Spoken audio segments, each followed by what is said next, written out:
সিরাজগঞ্জ থেকে প্রোগ্রাম করে ফিরে আসলাম। গাড়িটা আমি দূরে রেখেছি, রাখবার পরে আমার বিবিকে আমি একটু ফোন দিয়েছি। আস্তে করে আমার বিবির দরজা খুলে দিয়েছে। হঠাৎ করে আমার বাবার সামনে আমার বাবাজি সঙ্গে সঙ্গে দেরি করলেন না। রাত তখন 2টা 3টা, তার চেয়ে মনে হয় বেশি বেজে গেল। কারণ হলো টাঙ্গাইল থেকে প্রোগ্রাম করে আমি রাতেই গাড়ি নিয়ে ফিরে এসেছি। আমি যখন আস্তে করে পা মারলাম, আমি মনে মনে চিন্তা করলাম আমার বাবা যেহেতু মুয়াজ্জিনি করে, তিনি নামাজ পড়ে, তিনি আজান দেয়, নামাজ পড়তে যাবে। বাবার যাতে ঘুমের ডিস্টার্ব না হয়, মার যাতে ঘুমের ডিস্টার্ব না হয়, আমি পা ধীরে ধীরে মারলাম ঘরের মধ্যে যাব। এমন সময় আমার মা আর বাবা ডাক দিয়া বলে, মাসুদ রানা মিলন, তুমি কি বাড়িতে আসছো? আমি বললাম বাবা তুমি কি ঘুমাও নাই? মা কি বললাম মা তুমি কি ঘুমাও নাই? ঠিকই বলে বাবা রে, তুমি গিয়েছো সেই টাঙ্গাইল, তুমি গিয়েছো বাকিরে প্রোগ্রামে, কিংবা তুমি বিভিন্ন কাজে গিয়েছো। ওয়াল্লাহি আল্লাহর কসম করে বলি, এখানে যারা মা বাবা হারিয়েছেন আর যাদের মা বাবা বেঁচে আছে পৃথিবীতে, ওই মানুষের আর চোখে ঘুম আসবে না মা বাবা যখন সন্তান বাহিরে থাকে। চেয়ারম্যান মর্জিনা লতিফ ট্রাস্ট পাবনা, যিনি আপনাদের আলোচনা করে ধন্য করবেন। প্রাণপ্রিয় মানুষ, অত্যন্ত ভালো আলোচক, অনেক কষ্ট করে এসেছেন, সুন্দর চেহারার মানুষ, মুফতি রশিদ আহমদ ফারুকি রাজশাহী। বিভিন্ন আলেম ওলামা আলোচনা করেছেন, রেজাউল করিম ইলিয়াস ভাইজান, বিশেষ অতিথিবৃন্দ অনেক। আল্লাহ সুবহানাহু ওয়া তাআলা এই জান্নাতি বাগানে পরিচালনা করেছে আব্দুস সবুর স্বাধীন ইমাম, মুয়াজ্জিন আব্দুল হামিদ, জহুরুল ইসলাম সেক্রেটারি, সাইদুল ইসলাম কেশিয়ার, এবং এই অত্র এলাকার মানুষগুলো, গণ্যমান্য মানুষ, জান্নাতি মানুষ, মক্কা মদিনা তওয়াফ করা হাজিরা। আল্লাহ সুবহানাহু ওয়া তাআলার এই বরকতময় জান্নাতি বাগানে যারা বসেছেন তাদের মতো বরকতময় মানুষ, তাদের মতন ভালো, আর যারা বাহিরে ঘোরাফেরা করছে, বসতে পারে নাই, দোকানপাটে আছে, তারা কি এক হবে? কথা বলেন, তারা কি এক হবে? আমি একটা জিনিস আশ্চর্য হয়ে যাই, চিন্তা করি, মানুষ এই যে বাজারে, আগে কত দূর বাজারে যেতে হতো, চাটমোহর গিয়ে বাজার করতে হতো, হরিপুর গিয়ে বাজার করতে হতো। এখন প্রায়টা জায়গায় বাজার লাগে, খাবার তৈরি হয়, খাবার খাই। এখানে যারা বসেছি আর দোকানপাটে যারা আছে, সেখানে জায়গা দেওয়া যাচ্ছে না, একজন আর একজনের গায়ের সঙ্গে হেসা দিয়ে ঘুরছে। হয়তো বলতে পারেন হুজুর কি করে দেখলেন? আমি দেখেছি মাওলানা রেজাউল করিম ভাইজানের বাসায় খাইতে গিয়েছিলাম, যাইতে গিয়ে দেখলাম সেখানে নারী পুরুষ বিভিন্ন দোকানপাটে ঘোরাফেরা করছে। বলেন তো, কোনো নারীর সঙ্গে যদি পুরুষের গা যদি হালকা কিছু ধাক্কা লাগে, একজন যদি আরেকজনের দিকে তাকায়, সওয়াব হয় না গুনাহ হয়? সওয়াব হয় না গুনাহ হয়? কে যেন বলল সওয়াব হয়? সওয়াব হয়, আলহামদুলিল্লাহ, সওয়াব হয়। এটাকে বিশ্বাস হয়? সওয়াব হয়, এটা আমিও বিশ্বাস করি। আমি এ কথাটাও মাঝে মাঝে বলি, কিছু জিনিস শিখতে হবে, কিছু জিনিস জানতে হবে। একটা মানুষ, একটা পুরুষ যদি একজন নারীকে 3টা জায়গায় চুমু দেয়, সেই নারীটা কোনোদিনও সেই পুরুষকে ভুলবে না। সুবহানাল্লাহ বলেন। কোন নারী যদি কোনো পুরুষকেও যদি 3টা জায়গায় চুমু দেয়, সেই পুরুষও নারীকে ভুলবে না, নারীও পুরুষকে ভুলবে না। সুবহানাল্লাহ বললেন না? এখন বলতে পারেন যে এই চুমুটা কাকে দিতে পারবো, কার জন্য বৈধ আর কার জন্য অবৈধ, জানার দরকার আছে না নাই?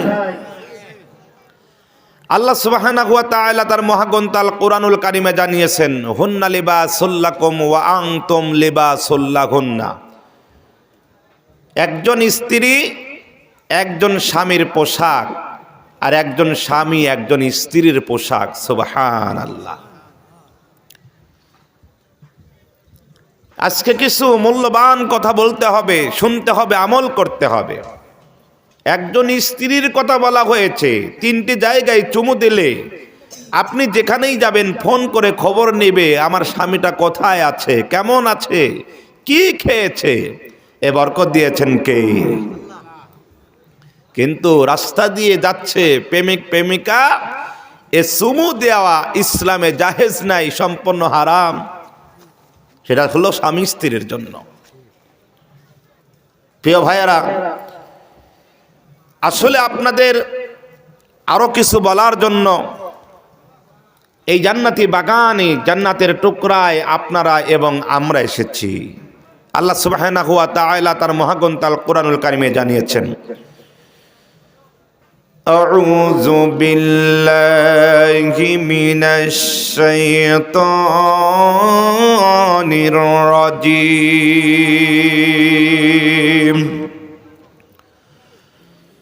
বিসমিল্লাহির রহমানির রহিম।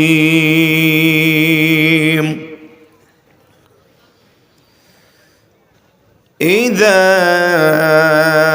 জাআ নাসরুল্লাহি ওয়াল ফাতহ। আমার সঙ্গে বলেন, জানেন তো নাকি? ইযা জাআ নাসরুল্লাহি ওয়াল ফাতহ ওয়া রাআইতান নাসা ইয়াদখুলুনা ফী দীনিল্লাহি আফওয়াজা ফাসাব্বিহ বিহামদি রাব্বিকা ওয়াস্তাগফিরহু ইন্নাহু কানা তাওয়াবা।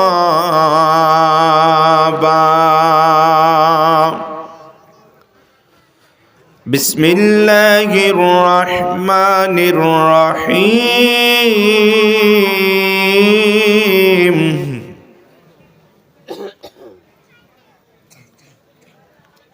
ইয়া বনি আদম খুযু জিনাতাকুম ইনদা কুল্লি মাসজিদিন وكلوا واشربوا ولا تسرفوا إنه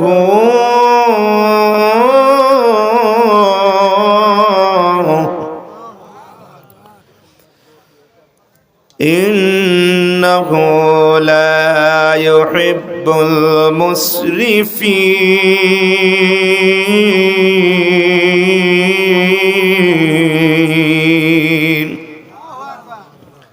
কোরআনুল কারীম শুনতে ভালো লাগে না খারাপ লাগে? জোরে বলুন। পৃথিবীতে যত গান শুনবেন, একবার শুনলে ভালো লাগবে, দ্বিতীয়বার আর ভালো লাগবে না, 2বার 5বার ভালো লাগবে, কিন্তু তারপরে আর ভালো লাগবে না, যত ভালো গানই হোক না কেন। কিন্তু দেখবেন আল্লাহর ঐশী কিতাব মহাগ্রন্থ আল কোরআনুল কারীম সূরাতুল ফাতিহা এত তিলাওয়াত শোনেন মসজিদের ইমাম থেকে, এত মসজিদ, কিন্তু এত তিলাওয়াতের পরে আজ পর্যন্ত কেউ বলে নাই এই তিলাওয়াত আমার ভালো লাগে না। সূরাতুল ফাতিহা তিলাওয়াত করো না, এটা ভালো লাগে না, কিন্তু সকলেরই ভালো লাগে, কারণ এর মধ্যে কি রয়েছে? বরকত রয়েছে। সুবহানাল্লাহ।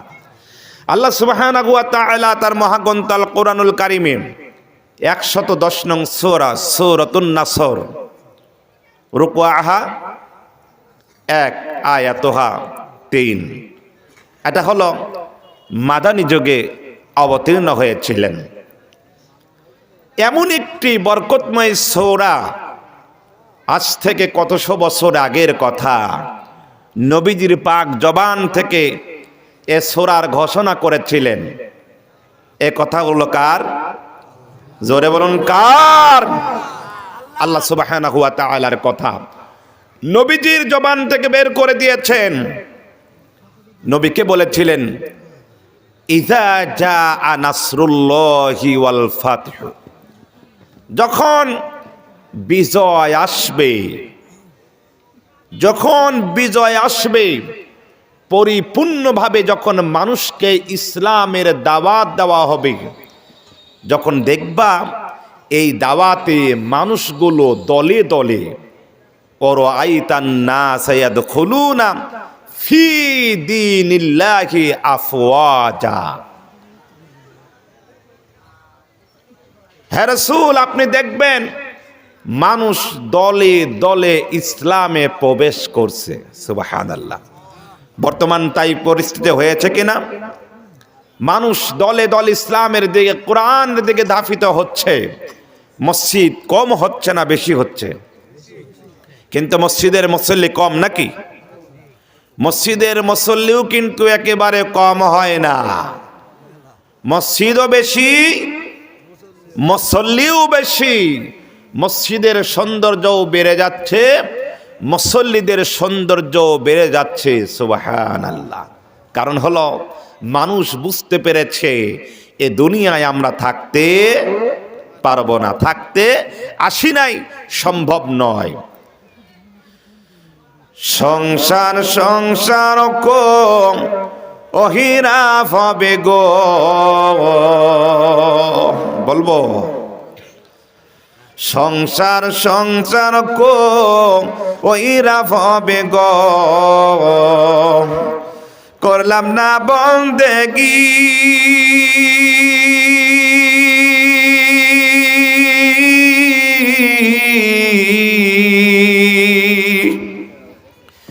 কিভাবে কাটাইলাম মনরে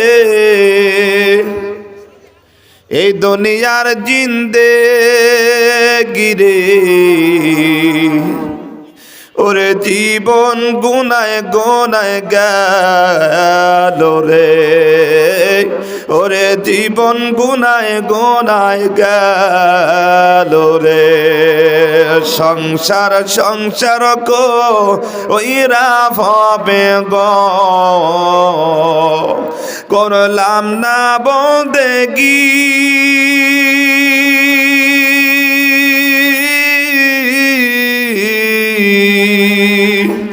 কিভাবে কাটাইলাম মনরে এই দুনিয়ার জিন্দেগি রে, ওরে জীবন গুনায় গোনায় গেল রে, ওরে জীবন গুনায় গোনায় গেল রে। বাড়ির পাশে বাঁশের ঝাড় গো, আরে বাড়ির পাশে পুকুর পারে গো, কত মানসিক রাখছি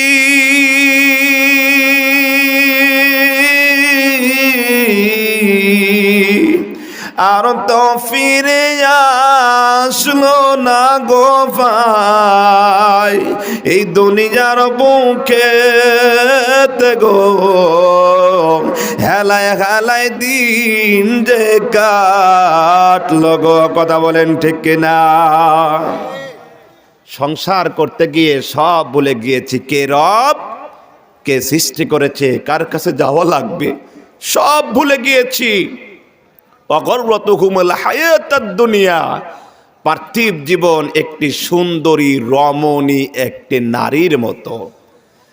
এই পৃথিবীতে এসে আমরা প্রায় ভুলে যাচ্ছি। কথা বলেন ঠিক কিনা? আল্লাহ সুবহানাহু ওয়া তাআলা এত সুন্দর করে জান্নাতি মানুষকে বানালেন, আল্লাহ জানিয়ে দিলেন।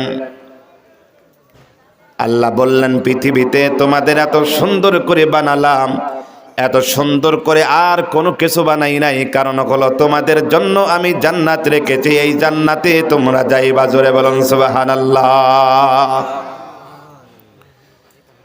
পৃথিবীতে একমাত্র হিসাব নিবে মানুষের, আর পৃথিবীতে যত কিছু আছে আল্লাহ রাব্বুল আলামিন ঘোষণা করলেন, ওয়া মা খালাকুতুল জিন্না ওয়াল ইনসা ইল্লা লিয়াবুদুন। জিন ও ইনসানকে আল্লাহ রাব্বুল আলামিন সৃষ্টি করেছে তার দাসত্ব, তার গোলামি করবার জন্য। আর আল্লাহ রাব্বুল আলামিন যেহেতু সুন্দর করে বানালেন, এত সুন্দর করে আন্দা অন্য কোনো কিছুকে বানান নাই। আর হিসাব নেবে এই বান্দা বান্দির হিসাব যদি দিতে পারি, আর আল্লাহ রাব্বুল আলামিন এই জান্নাতি বাগান ধোলাউরি দিয়ার পার রাশিদ দিয়ার জান্নাতের টুকরা বাগানে যারা বসেছেন, এই জান্নাতি বাগানে যারা এসেছেন, আল্লাহ বলে বসবার কারণে তোমরা জানো না, দুনিয়ার মানুষ বোঝো না, তোমাদের দুনিয়ার ভিডিও নয়, জান্নাতি ক্যামেরা জান্নাতি ভিডিও করে কিয়ামতের ময়দানে তোমাদের দেখাবো। যারা এই জান্নাতি বাগানে বসেছো তাদের তামাম জিন্দেগীর গুনাহ আমি মাফ করে দিয়ে জান্নাতুল ফেরদাউস দান করে দেব। জোরে বলুন সুবহানাল্লাহ। এই জান্নাতে আমরা যেতে চাই কি চাই না? জোরে বলুন চাই তো ইনশাআল্লাহ। কারা কারা আল্লাহ জান্নাতে যেতে ভাই একটু হাত উঠাই, নারায়ে তাকবীর। একটু জোরে বলুন আল্লাহু আকবার। আল্লাহু আকবার লিখতে গেলে 6টি অক্ষর লাগে, এর মধ্যে আল্লাহ বললেন একটি অক্ষরে 10টা করে নেকি দেন আর 10টা করে গুনাহ মাফ করে দেন।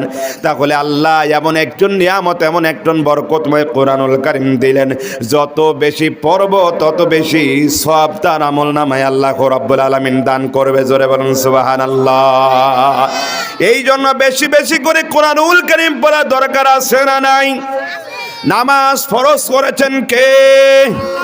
5 ওয়াক্ত নামাজ আল্লাহ যদি ফরজ করে, তাহলে জুমার দিন আজকে জুমার নামাজ পড়েছি, যে আল্লাহ জুমার নামাজ ফরজ করেছেন সেই আল্লাহ কি 5 ওয়াক্ত নামাজ ফরজ করেছেন? 5 ওয়াক্ত নামাজ যেই আল্লাহ ফরজ করেছেন, জুমার নামাজ সেই আল্লাহ ফরজ করেছেন। তাহলে 5 ওয়াক্ত নামাজ আমরা পড়ি না, জুমার নামাজ পড়ি, তাহলে কি আল্লাহকে মানা হলো? জোরে বলুন কে মানা হলো?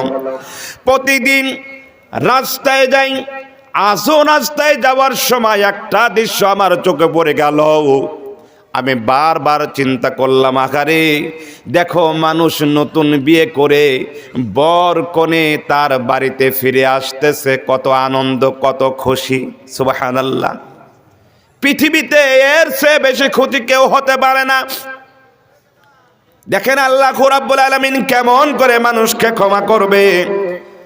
আমি মসজিদের বয়ানে আজকে বলেছিলাম, একটা যুবক যদি বাসর রাতে বাসর ঘরে যদি বসে তার দাবি দোয়া পাওনা মেটায়া দেওয়ার পরে ওই একজন স্ত্রীকে যদি বলে, বিবি তুমি আমি নাও দুজন মিলে সালাত আদায় করি, যেই ব্যক্তি সালাত আদায় করবে, ওই যে স্বামী স্ত্রী বর আর কন্যা যখন সালাত আদায় করবে, আল্লাহ বলেন নফল সালাত পড়েছ, কারণ হলো ইন্নাল্লাহা মাআস সাবিরিন। তোমার কাছে তোমার স্ত্রী থাকার শর্তেও ও যুবক তুমি তার দিকে আগায় যাও নাই, বিভিন্ন কৌশল আজ জিজ্ঞাসা করেছ, আর তুমি সেখানে তোমার বিবেকে সঙ্গে নিয়ে নামাজ আদায় করেছ। তুমি 18 বছর থেকে 22 বছর 25 বছর পর্যন্ত যত গুনাহ করেছ, 2 রাকাত নফল নামাজ যেহেতু পড়েছ, এই নামাজ পড়বার কারণে আল্লাহ রাব্বুল আলামিন 25 বছরের যত গুনাহ ছিল সব গুনাহ আমার আল্লাহ মাফ করে দেয়। এই জন্য বেশি বেশি করে আল্লাহর ইবাদত করার দরকার আছে না নাই? যারা যুবক হয়েছ তারা কিন্তু অনেকে যারা ভুল করেছ, আর যারা বিয়ে করো নাই এখনো ভুল করো নাই, তাহলে তোমরা মনোযোগ দিয়ে সেই দিন 2 রাকাত নফল নামাজ পড়বা। ওয়াল্লাহি আল্লাহর কসম করে বলি, জিন্দেগিতে যত গুনাহ করেছিলে সব গুনাহ আমার আল্লাহ তোমার মাফ করে দিবেন। আমরা কত ভুল করে বসি দেখেন, ভুলের পর ভুল, এটা আপনারা আমরা খেয়াল করি না। দেখেন আপনারা আমরা রাস্তায় চলাফেরা করতে গিয়ে মনে করি ছোট ভাই বউ, অর্থাৎ ছোট ভাই বউ মানে ছোট বোনের মতন, কিন্তু ছোট ভাই বউয়ের সঙ্গে কিন্তু আমরা ইয়ারকে ঠাট্টা করি না, গল্প করি না। আমাদের এলাকার একটা ভাষা আছে, বলে ভাসুর।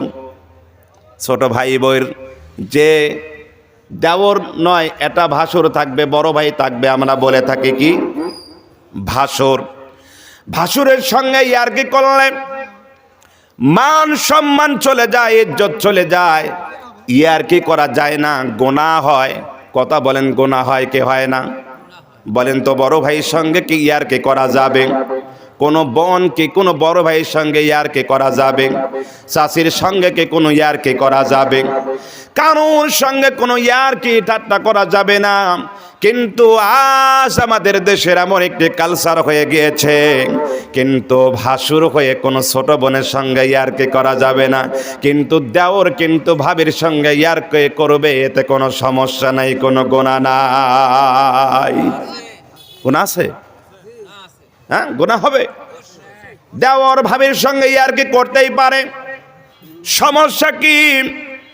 একজন দেওর ভাবির প্রশংসা করতে পারে, সমস্যা কি? সমস্যা নাই।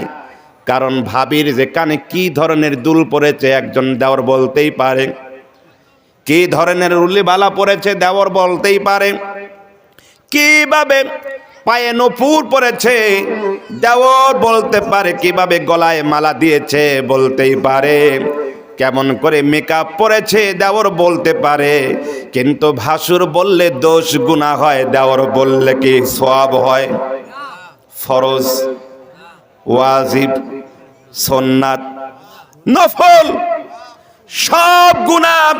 যেমন ভাসুর কিংবা বড় ভাই কথা বললে যেমন গুনাহ হয়, হারাম হারাম হারাম, এমন করে বলা হলো কোনো দেওর জন্য কোনো ভাবির প্রশংসা করে কিংবা গল্প করে সময় কাটায়, তাহলে সেই জায়গায় একই রকম গুনাহ হয়।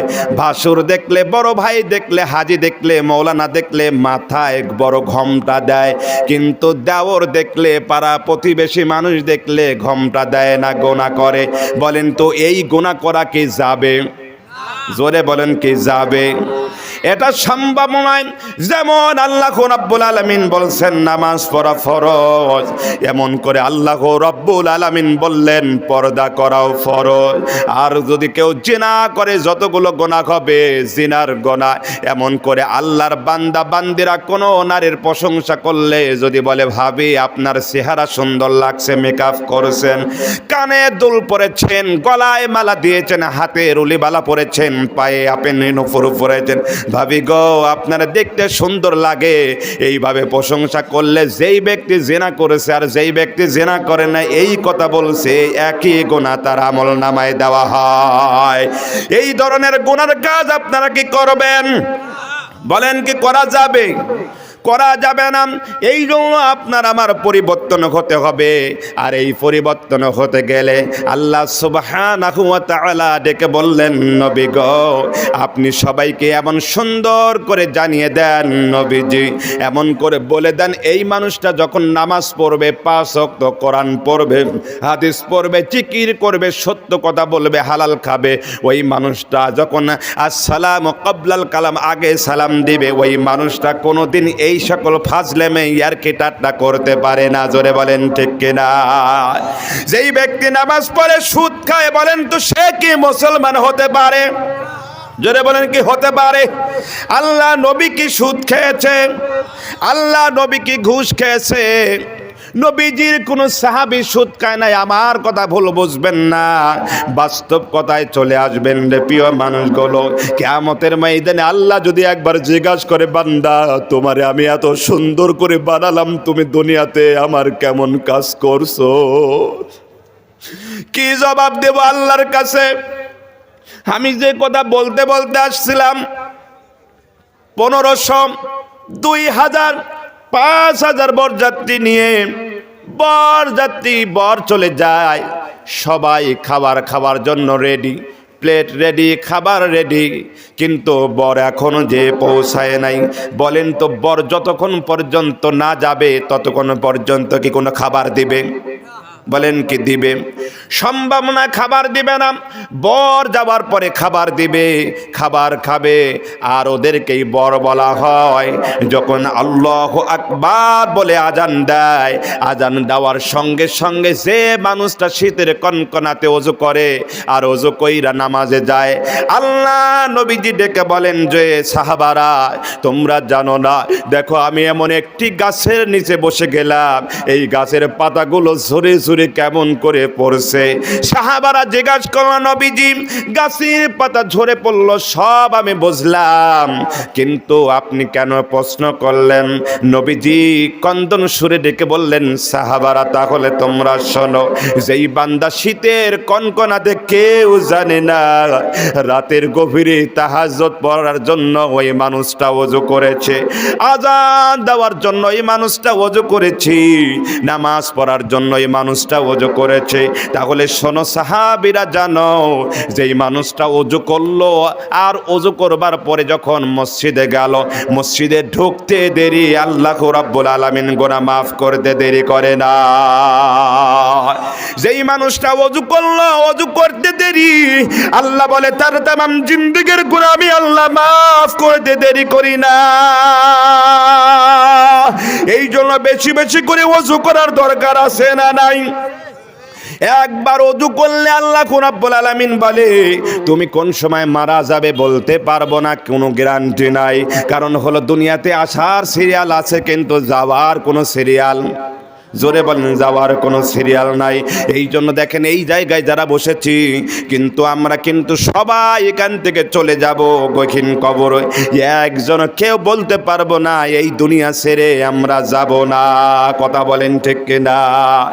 আজও আমি মসজিদ থেকে আসার সময় এমন একটি দৃশ্য দেখলাম, ওই রাস্তা দিয়ে বর সুন্দরভাবে যাচ্ছে তার স্ত্রীকে নিয়ে, এত খুশি তার বরযাত্রীগুলো নিয়ে, আর ওই একই রাস্তা দিয়ে এমন করে পালকি নিয়ে যায়, সেই পালকিতে সাদা কাফন পরে এই মানুষগুলো কবরের দিকে যায়। একগুলো রঙিন কাপড় পরে বাড়ি যায়, আর একগুলো দেখেন রঙিন কাপড় নয়, সাদা কাপড় পরে কবরের দিকে যায়। ওই কবরের দিকে কেউ সাথী নাই। কে আছে? কোনো সাথী নাই। ওয়াল্লাহি আল্লাহর কসম করে বলি, এক রিকশায় আমি উঠেছি, তিনজন মানুষ ছিল। বাস্তবতায় কিছু নিয়ে আলোচনা করি, কারণ হলো ওই তিনজন মানুষ থাকাকালীনে একই রিকশায় দেখা যায় শহরে একই রিকশায় উঠলে তিনজনের যে ভাড়া, একজনের সেই ভাড়া। কথা বলেন, একই রকম ভাড়া। একজন বললাম হুজুর আমার এখানে নামায়া দেন। আমি রিকশাওয়ালাকে বললাম, রিকশাওয়ালা ভাই এখানে আমরা তিনজন ছিলাম, একজন নেমে গেল, আর এখন মাঝখানে আপনি আর আমি থাকলাম। বলেন তো ভাই আপনি আমারে কোথায় নামা দিবেন? বললেন হুজুর আমি বলতে পারি না কোথায় গিয়ে আপনি নামবেন। আমি বললাম ভাই আপনি আমারে সামনে গিয়ে নামা দেন। এবার নামা দেওয়ার পরে আমি বললাম ভাই এখানে আমি নামলাম, বলেন তো আপনার রিকশায় কয়জন আছে? বললেন ভাই আমি রিকশাওয়ালা ছাড়া আর কেউ নাই। আমি বললাম ভাই আপনি কত বছর ধরে আপনি রিকশা চালান? এবার বিচারা কান্না করে বলে হুজুর আমি একদিন নয়, 2 দিন নয়, 1 বছর নয়, 2 বছর নয়, প্রায় 40 বছর রিকশা চালাই হুজুর। কিন্তু বললাম আপনি বাস্তব কথা বলেন, আপনার জিন্দেগিতে কি নামাজ কাজা হয়েছে? বললেন হুজুর আমার এই ব্যবসা করতে গিয়ে, রিকশা চালাইতে গিয়ে আমি ঠিক মতো নামাজ পড়তে পারি নাই। কারণ হলো কোন জায়গায় প্যাসেঞ্জার নামবে আমি জানি না, আবার নামাজ কাজা হয়ে যায়, আমি নামাজ পড়তে পারি না। আমি বললাম রিকশাওয়ালা ভাই আপনি যে নামাজ পড়তে পারলেন না, আপনার সুযোগ হলো না নামাজ পড়ার, কিন্তু আপনাকে একটা কথা বলি ভাই, যেই প্যাসেঞ্জার ছিল আপনার সকল প্যাসেঞ্জারকে আপনারে ভাড়া দেয়। বলে হুজুর আপনার সকল প্যাসেঞ্জার আমারে ভাড়া দেয়, টাকা পয়সা দেয়। আসলে বলেন যখন আপনার টাকা পয়সা বেশি হয় আপনার খুশি হন না বেজার হন? বলেন ভাই আমি এত খুশি লাগে, এত ভালো লাগে, সারা দিন আমি কামাই রোজগার করার পরে এর চেয়ে আর ভালো শান্তি আর পাই না। আমি বললাম এই টাকাগুলো আপনি কি করবেন? আপনি কি এখানে হোটেলে থাকেন কিংবা কোনো বাজারে আপনি থাকেন? বললেন না হুজুর আমার সংসার আছে, আমার বিবি আছে, আমার 2টা সন্তান আছে, একটা ছেলে সন্তানকে আমি বিসিএস ক্যাডার বানাচ্ছি। সুবহানাল্লাহ বলেন। আর একটা ছেলে কলেজে পড়ে, বললাম আপনি রিক্সা চালিয়ে আপনার ছেলেকে একটা বিসিএস ক্যাডার বানাচ্ছেন, আর একটা ছেলে কলেজে পড়াশোনা করে। আপনার সন্তান লেখাপড়া করার পরে মানুষ হলে আপনার কেমন লাগবে? বলে হুজুর, আমার সন্তান যখন প্রতিষ্ঠিত হবে আমার সে আর সুখী কেউ হবে না, আবার সে আর কেউ ভালো হবে না। বেচারা কথা বলতে বলতে কান্না শুরু করে দিল। বললাম ভাই, আপনি কত সময় পর্যন্ত রিক্সা চালান আপনি বলেন? বলে হুজুর, আমি সকালবেলা আমার বিবির সঙ্গে একদিনও খাবার খাইতে পারি না। আমি সকালবেলা কিছু একটা দুইটা বিস্কিট খাই, একটা চা খাই। চা খাবার পরে, বিস্কিট খাওয়ার পরে আমি রিক্সা নিয়ে বের হয়ে যাই। আমি বাজারে যাই কিংবা হোটেলে যাই, একটু খিচুড়ি খেয়ে আমি রিক্সা চালাই। দুপুরে হালকা কিছু সবজি দিয়ে ভাত খাই। এরপরে কামাই রোজগার করে সন্তানকে মাসে মাসে সাদে সাদে এত টাকা পয়সা লাগে দিতে হয়। আপনার বিবির ভরণ পোষণ কে দেয়? বলল হুজুর, আমার বিবির ভরণ পোষণ আমি ছাড়া কে দিবে? আমি ছাড়া কেউ দেওয়ার মতো নয়। কারণ হলো আমার যেহেতু বিবি, তাহলে আমি ছাড়া কেউ দিবে না। কথা বলেন ঠিক কিনা? আপনার বিবির ভরণ পোষণ আপনি ছাড়া কে দিবে? কথা বলেন। সন্তানের ভরণ পোষণ আপনি ছাড়া কে দিবেন? আমি বললাম ভাই, আপনার বিবির কেমন পোশাক লাগে? বলে মাসে মাঝেই ভালো ভালো পোশাক চায়, এরপরে গহনা গাটি চায়, আমার ঘরে সব ধরনের জিনিস আছে তারপরেও চায়। বলেন আপনার বিবিদের মন সন্তুষ্ট করতে পারছেন কিনা? বলে আমি সবার মন সন্তুষ্ট করতে পারি না আজও। আমি অনেক সময় রিক্সা চালিয়ে কুয়াশার মধ্যে বিভিন্ন জায়গায় কাটাতে হয়, রাতেও আমার অনেক সময় কাজ করতে হয়।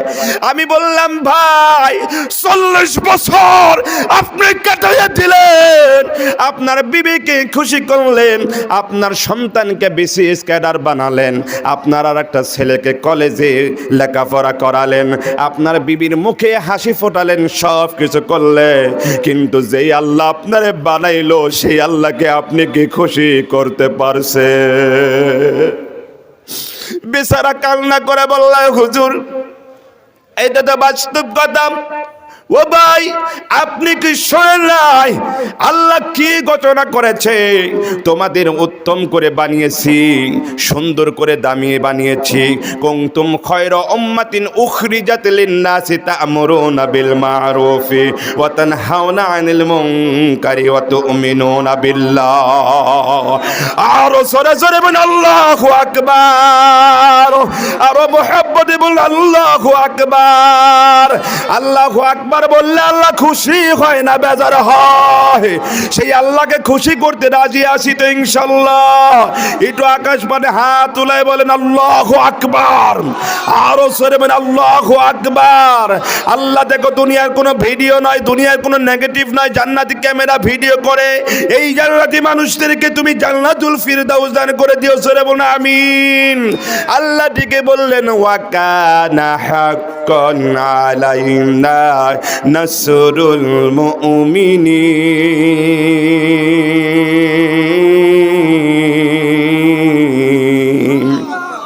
আল্লাহ ডেকে বললেন তোমরা জানো না মুমিনদের জন্য জান্নাত দেওয়া আমি আল্লাহর জন্য ওয়াজিব হয়ে যায়। জোরে বলেন সুবহানাল্লাহ। এই জন্য আল্লাহ বলে বান্দা তুমি আমার দিকে যদি এক হাত আগায়া যাও, আমি আল্লাহ তোমার দিকে 2 হাত আগায়া যাব। জোরে বলেন সুবহানাল্লাহ। বান্দা যদি আমার দিকে হেঁটে হেঁটে আসো, আমি আল্লাহ তোমার দিকে দৌড়াই। এই জন্য প্রিয় মানুষ আমার আল্লাহ, আর আল্লাহ ছাড়া প্রিয় মানুষ পৃথিবীতে আর কেউ হতে পারে না। দুনিয়াতেও আল্লাহ, কবরেও আল্লাহ, হাসুর মিজানেও আল্লাহ, জান্নাতেও আল্লাহ। সেটা কথা বলেন ঠিক কিনা? দুনিয়াতে দামি দামি পোশাক পরছি, এই পোশাকটা আমি যদি রাতের মধ্যে মারা যাই, বলেন তো আমার এই পাগড়ি মাথায় থাকবে না খুলে নেওয়া হবে? আমার মাথায় যে পাগড়ি থাকবে, গায়ে যে কোট আছে রাখবে না খুলে নেওয়া হবে? আসলে বলেন, পোশাক যদি না থাকে শীত লাগবে না গরম লাগে? খুবই শীত লাগবে। তাহলে এই রাতের গভীরে কিন্তু সব কিছু খুলে নিয়ে গোসল করায়া আপনারে আমারে 5 তলা 10 তলা বিল্ডিংয়ের উপরে নিয়ে যাবে না। এই মানুষটা শেষ সময় পর্যন্ত এই খাটে শুয়ে থাকুক, সকালবেলা তার জানাজা করে দেওয়া হবে। সুযোগ নাই, কারণ হলো মৃত্যুবরণ করতে দেরি, সব পোশাক খুলে নিয়ে সঙ্গে সঙ্গে ওই মানুষকে দেখবেন গোসল করায়া 3 টুকরা কাপড় দিবে।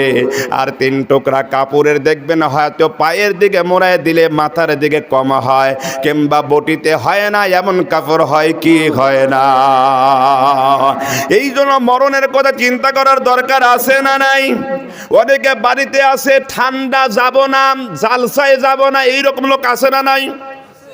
মনে মনে চিন্তা করেছে বাড়ি থেকেই শুনবো, কারণ হলো জালসায় যাব না, দান করাও লাগতে পারে, আমি বাড়ি থেকে শুনবো। বলেন ওই মানুষ আর আপনি কি এক হতে পারেন?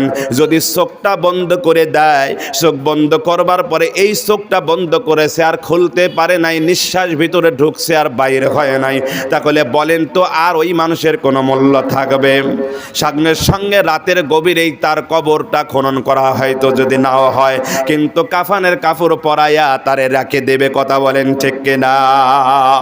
আমার ভাইয়ারা, এই জন্য আল্লাহ রাব্বুল আলামিন এত সুন্দর করে বানানোর পরে আল্লাহকে আমরা কেন ডাকছি না? সেই আল্লাহকে ডাকতে রাজি আছি, বলেন ডাকবো তো ইনশাল্লাহ।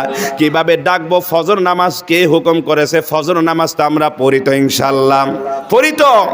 ফরজ নামাজ এটা আল্লাহর হুকুম, ফজর, জোহর, আসর, মাগরিব, ইশা, ইয়ার মধ্যে যত সমস্ত নামাজ আদায় করার পরে যদি কোনো মানুষ যদি গুনাহের কাজ করে, আমার আল্লাহ সঙ্গে সঙ্গে তাদের তামাম জিন্দেগির গুনাহ মাফ করে দেয়। জোরে বলুন সুবহানাল্লাহ। তাহলে সেই আল্লাহ এই বরকত দান করেছে, সুবহানাল্লাহ। এই বরকত চাইতো ইনশাআল্লাহ। পৃথিবীতে সুন্দর একটি রমণী, আমি একটি আয়াত বলেছিলাম, গররাতুহুমুল হায়াতুদ দুনিয়া। দুনিয়াটা হলো পার্থিব জীবন, আপনাকে আমাকে যে কি ধোকায় ফেলেছে, এটা শুনবেন তো ইনশাআল্লাহ। কি ধোকায় ফেলেছে? একটি সুন্দর রমণী, একটি সুন্দর চেহারার নারীর মতো। যেমন দুনিয়ায় আসার পূর্বে বেহেশতের মধ্যে যখন শান্তি পেলাম, যত ভালো লাগলো, দুনিয়া আসার পরে যদি সুন্দর একটি নারীর দিকে যখন তাকাই, তখন আপনার আমার যত ভালো লাগে, এর চেয়ে আর কোনো কিছু ভালো লাগে? বলেন ভালো লাগে? দেখেন, ভারতের একজন নারী, একজন নায়িকা, তার নাম হলো কি? রেশমিকা, নাকি? রেশমিকা মান্দানা, একজন ভারতীয় একজন নায়িকা। নায়িকা মানেই আমরা মনে করি সবচেয়ে বিশ্বের সেরা সুন্দরী। বর্তমান আলোড়ন সৃষ্টিকারী বাংলার গর্জিয়াস একজন বক্তা, বারবার যেনাকে কারাগারের মধ্যে রেখেছিলেন, যেনাকে এত কষ্ট দেওয়া হয়েছেন, মুফতি আমির হামজা সাহেব, এই রেশমিকা মান্দানা ইনার প্রশংসা করেছিল একটা বিষয়ের ওপরে। হযরত আদম আলাইহিস সালামের স্ত্রী হাওয়া, মুহাম্মদ সাল্লাল্লাহু আলাইহি ওয়াসাল্লামের বিবিগণ খাদিজা, আয়েশা এবং ফিরাউনের স্ত্রী আসিয়া। আসলে বলেন তো, এদের মতন সুন্দরী পৃথিবীতে আর হয়? আমার কথা বুঝবেন, হয়? মুফতি আমির হামজা সাহেব তিনি একটি মিসাল দিতে গিয়ে তিনাকে বলেছেন, এই মুফতি আমির হামজার চরিত্রের মধ্যে নাকি একটু ভেজাল আছে। জোরে বলেন নাউজুবিল্লাহ।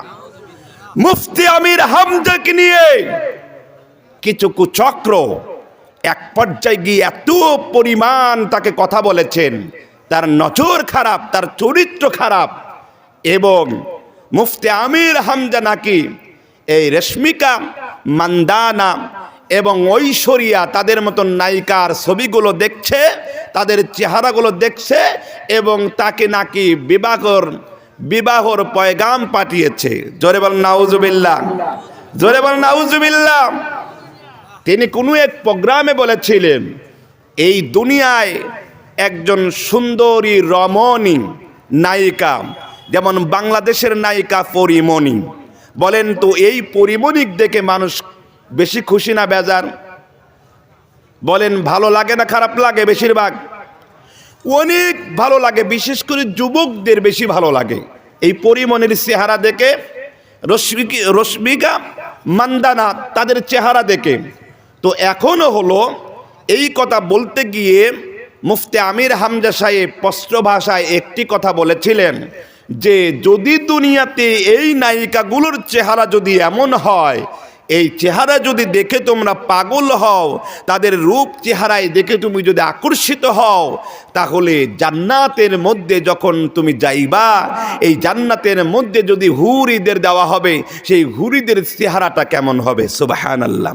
কিন্তু তার বিপরীত তাকে নিয়ে বিভিন্ন কুচক্ররা বিভিন্ন ভাষায় তাকে বলেছে, বিভিন্ন গালমন্দ করেছে, অশ্লীলতা করেছে, তার আলোচনা বর্তমান ব্যাপকভাবে ভাইরাল হয়েছে। প্রিয় ভাইয়ারাম, এই জন্য বলতে চাই, একবার মনে রাখবেন, দুনিয়াতে আমরা মোবাইল কিন্তু ব্যবহার করি, আর এই মোবাইল ব্যবহার করার সময় যদি একটি সুন্দর চেহারার নারী হয়, আর তাদের চেহারাগুলো আমি যখন দেখবার পরে লাইক দেব এবং মাশাআল্লাহ বলবো এবং তার উপরে বিভিন্ন খুশি হব, আল্লাহ বলে তোমার গুনাহ হবে। কিন্তু একটা জিনিস মনে রাখবে, আল্লাহর নবীর বিবিগণ তোমাদের হলো মা, আর তোমরা যদি দুনিয়াতে অজু করে নামাজ আদায় করতে পারো, বেহেশতের মধ্যে তোমাকে এমন রমরমা আর শ্রেষ্ঠ সুন্দর সুন্দর রমণী নারী তোমার জন্য দেওয়া হবে। জোরে বলুন সুবহানাল্লাহ। আল্লাহ রাব্বুল আলামিন বললেন, ওয়াবুদুল্লাহা ওয়া লা তুশরিকু বিহি শাইআন ওয়া বিল ওয়ালিদাইনি ইহসানা। জোরে বলুন আল্লাহু আকবার। কারণ হলো এমন একটি জায়গায় এসেছে, এই জায়গায় অন্য বিষয় কিন্তু আলোচনা করা সম্ভব নয়, কারণ এখানে আলোচনা হবে স্বামী স্ত্রীর, আর আলোচনা হবে পিতা মাতার। কথা বলেন ঠিক কিনা? পিতা মাতার আলোচনা হবে আর স্বামী স্ত্রীর আলোচনা করতে হবে।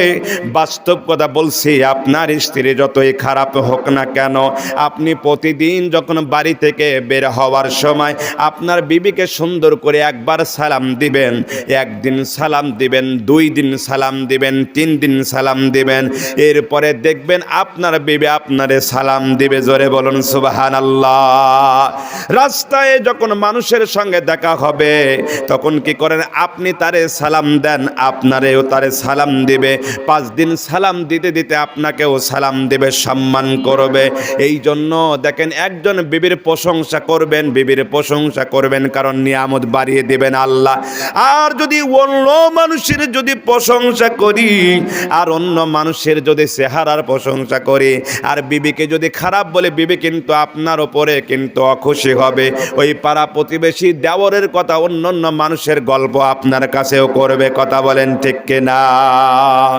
জীবনের জিন্দেগিতে আজ থেকে এই আলোচনা শোনবার পরে বাড়ি যাবেন, প্রতিদিন আপনার বিবি কিন্তু রান্না করে আপনারে খাওয়ায়, ঘরগুলো গোছায়, সব কিছু করে, কিন্তু আপনার বিবিকে কিন্তু খাবার সময় পাশে বসে যদি 1 লোকমা খাবার আপনি তার মুখে দিয়ে দেন, আল্লাহ রাব্বুল আলামিন ডেকে বলে, আমার রহমত বরকতে এত জোশ লাগছে, আমি মহান রব্বুল আলামিন ওই স্বামী স্ত্রীর গুনাহ মাফ করে দিয়েছি। জোরে বলুন সুবহানাল্লাহ। আল্লাহ নবী তার বাস্তব প্রমাণ এই দুনিয়াতে নবীজি যা করে গিয়েছে সেটা প্রকাশ করে দিয়েছে। আল্লাহর নবী বলেন, আমি সুন্দর করে একই সঙ্গে বিবি আমার আয়েশার সঙ্গে, আমার খাদিজার সঙ্গে খাওয়া দাওয়া করতেছিলাম। যখন আমরা দুজনে মিলেমিশে খাবার খাই, আপনারা আমরাও কিন্তু একই প্লেটে খাবার খাই নাকি?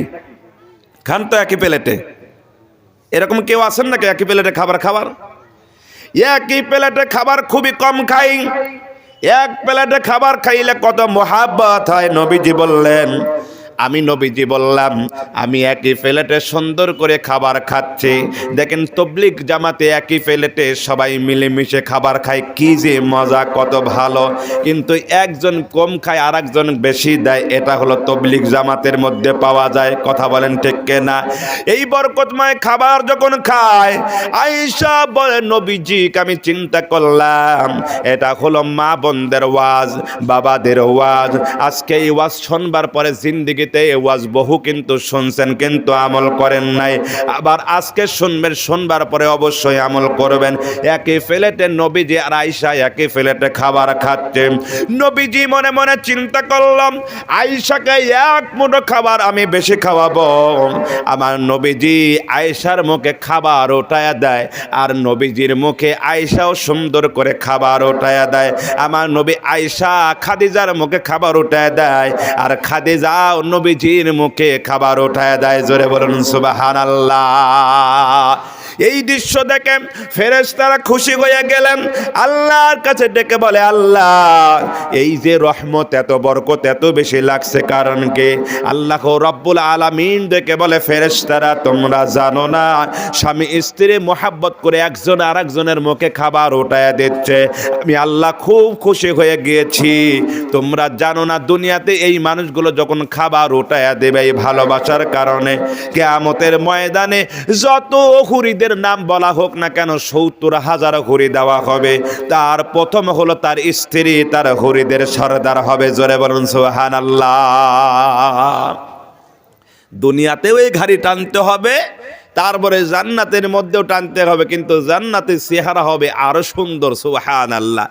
জান্নাতের চেহারা যে এমন হবে পৃথিবীতে এত সুন্দর করে আর কাউকে বানান নাই। আল্লাহু আকবার বলেন। তাহলে জান্নাতও যেতে চাই ইনশাআল্লাহ। আল্লাহ নবী বলেন আমি এক মুঠো খাবার বেশি খাওয়াইতে চাইলাম আয়েশাকে। আয়েশাও মনে মনে চিন্তা করলো নবীকে এক মুঠো খাবার আমি বেশি খাওয়াবো, এটা আমার চিন্তা। কিন্তু নবীজি একটু মনে মনে চিন্তা করলেন, কারণ হলো পৃথিবীতে যে যতই বলুক না কেন একজন নারীর চেয়ে কিন্তু পুরুষের বুদ্ধি একটু বেশি। আর ওই পুরুষটা কি করলেন, নবীজি জনাবে মুহাম্মদুর রাসূলুল্লাহ গ্লাসটা সুন্দর করে হাতে নিয়ে এই বরকতময় পানিটা যখন সুন্দর করে খাচ্ছেন, এই পানিটা আল্লাহ নবী জনাবে মুহাম্মদুর রাসূলুল্লাহ সাল্লাল্লাহু আলাইহি ওয়াসাল্লাম যখন পানিটা যখন খাচ্ছিলেন, আয়েশা নবীজির মুখের দিকে তাকায় আছেন। কিন্তু এখানে একটা কথা বলবো, আল্লাহ নবী বললেন আমি এমন একটি দোয়া তোমাদের শিখিয়ে দেব, যদি কোনো নারী যদি কোনো পুরুষের দিকে যদি তাকাইয়া এই দোয়া যদি একবার পড়ে, তাহলে আল্লাহ রব্বুল আলামিন তাদের মধ্যে ভালোবাসাটা আরো বাড়ায়া দিবে। জোরে বলেন আল্লাহু আকবার। আল্লাহ নবীজি সুন্দর করে আয়েশার দিকে উঠে আসে। হঠাৎ করে আয়েশা একটু লজ্জা পেয়ে গেল। লজ্জা যখন পেয়ে গেল মাটির দিকে তখন মাথাটা নিচু করে দিল। নবীজির মুখের দিকে একটু তাকায় একটু মিসকে হাসলেন, আর হাসবার পরে নবীজির আর আয়েশার সঙ্গে সঙ্গে একটু দাঁতটা বের হয়ে গিয়েছে। আল্লাহ নবীজির দন্দন মোবারক দেখে আয়েশা খুশি, খাদিজাও খুশি, এর চেয়ে বরকত আর পৃথিবীতে হয় না। জোরে বলুন সুবহানাল্লাহ। খানা খাওয়ার পরে এমন সময় পানিটা যখন মুখে নিয়েছে আমার নবীজি, আয়েশা নবীজির দিকে চেয়ে আছে। আল্লাহ নবীজি বলছে ও আয়েশা তুমি আমার দিকে চেয়ে আসো। আল্লাহ নবীজির কাছ থেকে যখন গ্লাসটা রেখে দিল, আল্লাহ নবীজি বুঝতেও পারতেছেন না, দেখা যাক কি হয়। আয়েশা কি করলেন, গ্লাসটা হাতে নিয়ে পানিটা আবার পান করা শুরু করলেন। ধীরে ধীরে পানি খায় আয়েশার বুদ্ধি হলো যাতে করে দেখি আমার নবীজি আমার এই মাঝখান থেকে এক লোকমা খাবার যেন বেশি খায়। জোরে বলুন সুবহানাল্লাহ। একজন সতী সাধবী স্ত্রী স্বামীকে বেশি খাওয়াইতে পারলেই খুশি। জোরে বলুন আল্লাহু আকবার। আল্লাহ নবীজিকে এক মুঠো খাবার বেশি খাওয়ানোর জন্য চিন্তা করেছে। এমন সময় নবীজি কি করলেন, আয়েশার দিকে চেয়ে আসেন। আল্লাহ নবীকে ডেকে বললেন, নবী গো, আপনি কেন আমার মুখের দিকে চেয়ে আসেন? আপনি খাবার খান না কেন? আল্লাহ নবী ডেকে বললেন, আমি খাবার খাইতে এখন পারবো না। কারণ কি? তুমি কেমন করে পানি খাও আমি দেখব।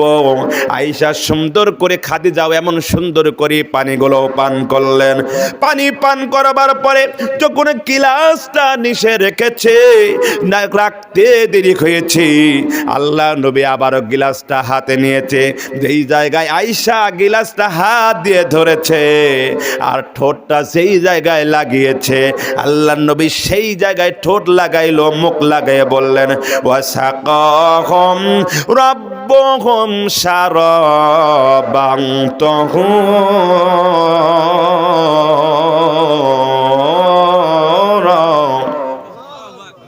وسقاهم ربهم شرابا طهورا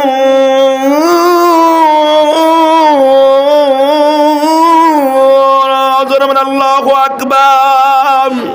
এই বরকতময় পানি যখন আমার নবীজি ঠোঁট লাগাইলো, মুখ লাগাইলো, এই পানিটা যখন খাইলো, আয়েশা বলে, নবীজি আপনি যেই জায়গায় হাত লাগিয়েছিলেন, আমি যেই জায়গায় হাত লাগিয়েছিলাম সেই জায়গায় আপনি হাত লাগাইলেন। আপনি আমি একটা জিনিস খেয়াল করেছি, আমি যেই জায়গায় ঠোঁট লাগিয়েছি আপনি সেই জায়গায় ঠোঁট লাগিয়েছেন।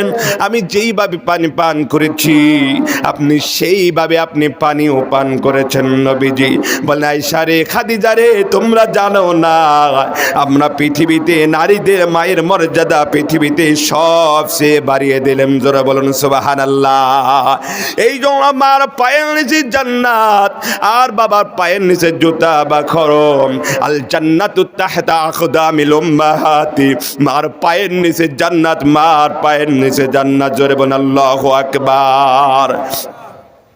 এখানে যদি আপনাদের আমি বলি, ও ভাই, আমি কিন্তু অন্যদিকে কোনো কিছুর দিকে যাব না, হক নিয়ে কথা বলবো। পিতা মাতার হক, স্বামী স্ত্রীর হক। আমরা যদি এখানে বলি, এখানে যদি জিজ্ঞাসা করি, একজন বলবে, হুজুর আমি যদি বলি আপনার মা কি বেঁচে আছে, একজন হাত উঠিয়ে বলবে আমার মা বেঁচে আছে।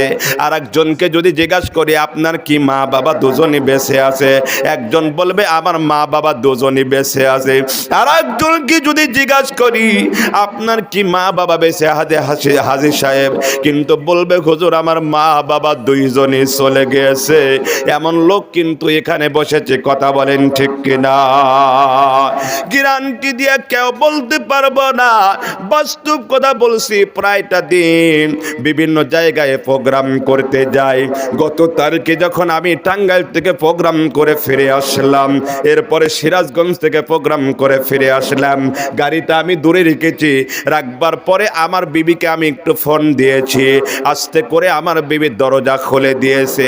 হঠাৎ করে আমার বাবার সামনে আমার বাবাজি সঙ্গে সঙ্গে দেরি করলেন না। রাত তখন 2টা 3টা, তার চেয়ে মনে হয় বেশি বেজে গেল। কারণ হলো টাঙ্গাইল থেকে প্রোগ্রাম করে আমি রাতেই গাড়ি নিয়ে ফিরে এসেছি। আমি যখন আস্তে করে পা মারলাম, আমি মনে মনে চিন্তা করলাম আমার বাবা যেহেতু মুয়াজ্জিনি করে, তিনি নামাজ পড়ায়, তিনি আজান দেয়, নামাজ পড়তে যাবে। বাবার যাতে ঘুমের ডিস্টার্ব না হয়, মার যাতে ঘুমের ডিস্টার্ব না হয়, আমি পা ধীরে ধীরে মারলাম ঘরের মধ্যে যাব। এমন সময় আমার মা আর বাবা ডাক দিয়া বলে, মাসুদ রানা মিলন তুমি কি বাড়িতে আসছো? আমি বললাম বাবা তুমি কি ঘুমাও নাই? মা কি বললাম মা তুমি কি ঘুমাও নাই? ঠিকই বলে বাবা রে, তুমি গিয়েছো সেই টাঙ্গাইল, তুমি গিয়েছো বাকির প্রোগ্রামে, কিংবা তুমি বিভিন্ন কাজে গিয়েছো। ওয়াল্লাহি আল্লাহর কসম করে বলি, এখানে যারা মা বাবা হারিয়েছেন আর যাদের মা বাবা বেঁচে আছে পৃথিবীতে, ওই মানুষের আর চোখে ঘুম আসবে না মা বাবা যখন সন্তান বাহিরে থাকে। ঘুম আসে না, কষ্ট লাগে, আমার সন্তান কই কখন আসবে না জানি। গাড়িতে কোন সময় খবর আসে আমার সন্তান গাড়ি চাপা পড়ে মারা গিয়েছে। না জানি কোন সময় খবর আসে হাত হয়তো শেষ হয়ে গেল, পা হয়তো লোলা হয়ে গিয়েছে, না জানি কোন কোন কোন কোন সমস্যা হয়ে যায়, এ চিন্তা মা বাবার আসে। আসলে দেখেন মসজিদে একটি আওয়াজ আসে, ওই যখন মারা যায় কিন্তু আজকেও কিন্তু একটা এলান হয়েছে, মাইকেন হয়েছে, প্রায়টা দিন আমার এই ধুলাউড়ি গোরস্থান ময়দানে প্রায়টা দিন প্রায়টা সপ্তাহ জানাজা হয়। কিন্তু অনেক মানুষ আছে জানাজা করবার পরে বাড়িতে চলে যায়, অনেক মানুষ আছে জিন্দেগিতে কিন্তু ওই ঈদগাহ ময়দানে নামাজ পড়ে জানাজা আদায় করে, কিন্তু জানাজা আদায় করবার পরে ওই ঈদগাহ ময়দান থেকে বাড়ি যায় কিন্তু কবরস্থানে কোনোদিনও যায় না। এইরকম লোক আছে না নাই? একদল জানাজা করে চলে যায়, আর এক দল কোন আত্মীয় স্বজন মোনাজাত করবার জন্য রেডি, আর এক দল ওই গহীন কবরের দিকে চলে যায়। যাওয়ার পরে সেই জায়গায় মাটি দিতে যায়। এই যে মাটি যে দেখেন, বাস্তব চিত্র নিয়ে কথা বলতে হবে। একটি বিছানায় যখন আপনি শুবেন, ওই বিছানায় যদি পিঁপড়া থাকে, পিঁপড়াকে আপনারা আমরা মেরে দেই, কিন্তু পিঁপড়া কিন্তু নাই, বিছানা সুন্দর, কম্বল গায়ে দিয়ে ঘুম ধরে না, শীত লাগে। আর একটা কিন্তু কম্বল ব্যবহার করি, আর 3 টুকরা 5 টুকরা কাপড়ের ওপর কিন্তু আর দেওয়া হয় না। আজ পর্যন্ত আবার দিকে দেখি নাই, আপনাদের দেখছেন কিনা জানি না, যেই মানুষটা মারা যায়, ওই মানুষটা মারা যাওয়ার পরে 6 মাস পরে তার কাপড়ের কাপড়টা বদলায়া দেওয়া হয়েছে। আজ পর্যন্ত কেউ কিন্তু বলার মতন ক্ষমতা নাই। সরে বলেন, ক্ষমতা কি আছে?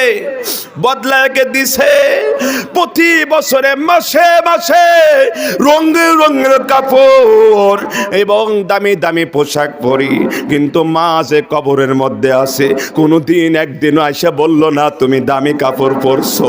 বছর পরে একদিন হইলে আমাদের একটা কাপড় দিয়ে আসো, আমারে খাবার দিয়ে আসো। মা চায় না, বাবা চায় না, আত্মীয় স্বজন চায় না, তারা চায় তাদেরকে ডেকে বলে তোমরা কি পারো না? একবার যদি কোরআনুল কারীমের এই আয়াতটা বলতে পারো, রাব্বির হামহুমা কামা রাব্বায়ানি সগীরা, জোরে বলেন আল্লাহুম্মা আমিন। রাব্বির হামহুমা কামা রব্বায়ানি সগীরা। আল্লাহ বলে তুমি রব্বির হামহুমা কামা রব্বায়ানি সগীরা বলছো, বলতে দেরি আমার আল্লাহ গুনাহ মাফ করতে দেরি করে না। যেমন আল্লাহু আকবার। এই জন্য সন্তান মা বাবার জন্য দোয়া করে, আল্লাহ কবুল করে। যেমন আল্লাহু আকবার। এই যে মা, এই যে বাবা চলে গেল, একবার এসে বলল না আমারে খাবার দাও, আমারে টাকা দাও, আমার কষ্ট হয়, কিন্তু মা বাবা শুধু দোয়া চায়, দোয়া চায়। আজকে মা বাবা কিন্তু অনেকে হারা হয়েছেন, অনেকের মা নাই, অনেকের বাবা নাই, অনেকের ভাই নাই, অনেকের বোন নাই। এই গহীন কবরে কিন্তু যারা চলে গিয়েছে, কিন্তু আসতে মনে রাখতে হবে, সন্তানের যদি মন শুকে যায়, দেহও শুকে যায়, অঙ্গ পতঙ্গ যদি শুকে যায়, কিন্তু কেউ যদি নাও বলে, মা বলে, বাবা বলে, তোর চেহারা কিন্তু নষ্ট হয়ে গিয়েছে, তুই কে খাবার খাস না, এর নাম হলো মা, এর নাম হলো বাবা। জোরে বলেন আল্লাহু আকবার।